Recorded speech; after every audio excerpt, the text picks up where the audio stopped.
जय गुरु जी। संगत जी, संगत जी, कहा जाता है गुरु बिना गति नहीं। और जब से हमें हमारे गुरु जी मिले हैं, जीवन सुखमय हो गया है, शांति से परिपूर्ण हो गया है। संगत जी, आज का जो सत्संग है वो दिल्ली से अनीता आंटी का है। और अगर आप भी अपना कोई सत्संग शेयर करना चाहते हैं तो आप दिए हुए डिस्क्रिप्शन बॉक्स में फ़ोन नंबर पे आप भेज सकते हैं। चाहे आप उसे रिटर्न भेजें, चाहे रिकॉर्डेड भेजें, किसी भी फॉर्म में आप भेज सकते हैं। आपका सत्संग छोटा है या बड़ा है, आप भी ब्लेस्ड होंगे उससे, और जो सुनेगा वो भी ब्लेस्ड होगा। सत्संग पूरा सुनेगा संगत जी। और सत्संग के लिए आप सब्सक्राइब कीजिएगा इस चैनल को। शुरू करते हैं गुरु जी का सत्संग। ओम नमः शिवाय, शिव जी सदा सहाय। ओम नमः शिवाय, गुरु जी सदा सहाय। मेरे परिवार में गुरु जी के प्रथम दर्शन से अब तक बहुत कुछ हो चुका है।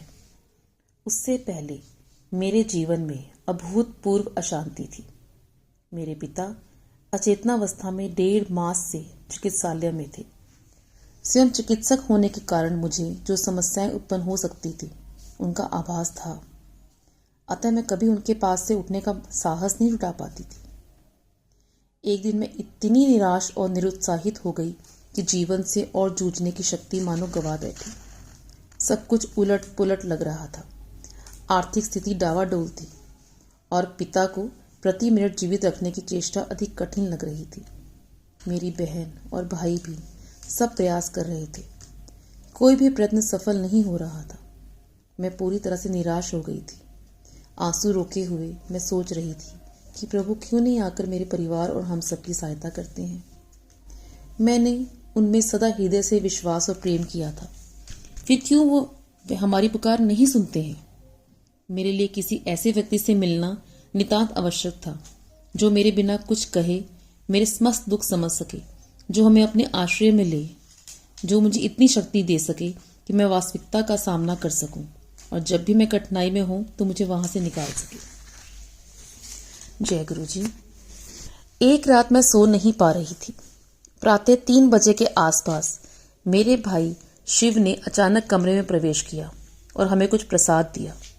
शिव ने कहा कि वह गुरुजी के यहाँ गया था और वहां पर कुछ सुने हुए चमत्कारों का वर्णन किया। उसके बाद मुझे गहरी नींद आ गई। अगले दिन मेरे पति और मैंने गुरुजी के दर्शन करने का निश्चय किया। जब भी मुझे ये पता नहीं था कि जब तक वह स्वयं नेत नहीं करें उनके दर्शन नहीं हो पाते हैं। मेरी कल्पना में हम किसी वृक्ष के नीचे बैठे हुए लंबी दाढ़ी वाले बाबा से मिलेंगे, पर उनसे मिलकर मुझे अति आश्चर्य हुआ। एक ऐसे तीव्र दिव्य ज्योति वाले महानुभाव थे जो छोटे बालक की भांति मुस्कुराते थे और जिनकी आंखें आपको भेद देने की क्षमता रखती थी। वे आपको अंदर नहीं छू जाते थे, ऐसा लगता था कि वो आपको अंदर तक छू चुके हैं। उनसे मिलकर मैं भाव विभोर हो गई। उनकी सुगंध इतनी तीक्ष्ण थी मानो उनके सब और गुलाब का अर्क बिखरा हुआ हो। उन्होंने हमें अपने समीप बिठाया और सुरक्षित होने का आभास दिया।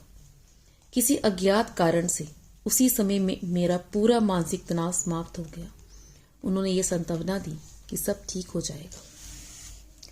अगले दिन मैं अपने जुड़वा पुत्रों को, जो उस समय 4 वर्ष के थे, गुरुजी के पास ले गई। मार्ग में मैंने उन्हें समझाया कि वहां पर गुरुजी को प्रणाम करना है, किंतु मेरे ज्येष्ठ पुत्र दक्ष ने भोलेपन से उत्तर दिया कि वह केवल शिवजी के चरण स्पर्श करेगा। जब मैंने आगे बढ़कर गुरुजी के चरण स्पर्श किए, ध्रुव ने मेरा साथ दिया, पर दक्ष अपने स्थान पर खड़ा रहा। मुझे अत्यंत बुरा प्रतीत हुआ कि दक्ष चरण स्पर्श नहीं कर रहा।